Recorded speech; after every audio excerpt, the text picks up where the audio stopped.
All right, Kylie, thank you. Well, first, Makerspace as a new president and CEO. Mary Rinehart previously served as education director of the organization and really helped transform the business to focus on education and community-based makerspaces and STEM labs.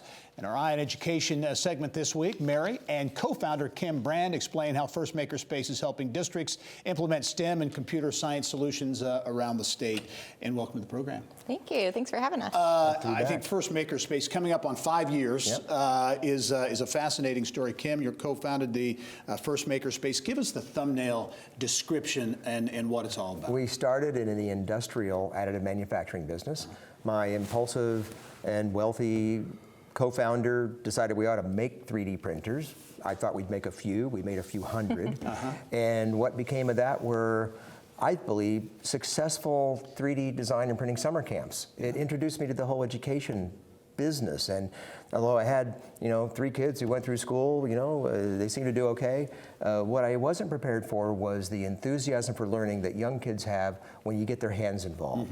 So these 3D printing and design summer camps attracted 1,000 kids, and the results led me to doing what we're doing today. And these maker spaces in schools, harkens back to the time when there were shop classes that have largely gone away. Now this is enabling that connection, that alignment between workforce needs and people who can make and do things. That's right. What every employer wants is somebody who shows up, is enthusiastic for their work, plays nice with the people they're working with, and thinks about how to improve the process at their employer.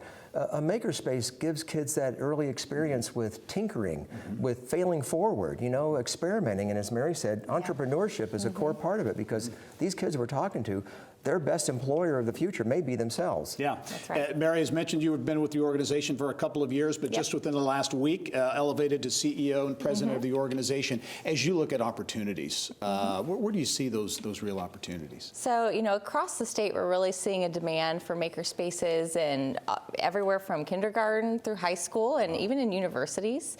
I think clients in the education space and principals, parents are hungry for spaces that can help their students develop into future innovators and really be the next generation of problem solvers. And makerspaces do that, whether it's through problem solving kits and microbits or through 3D printers and laser cutters. The tool isn't as important as the methods that are used to deploy those tools, and through professional development and the curriculum that we've developed, I think we've got a really great path moving forward for educators. Really starting at young ages too. As we were talking off camera, you talked about kind of a transformation of the proposal process. What's that all about? Yeah, so when we walk, when we're invited into a school, we help them come up with a plan for their makerspace.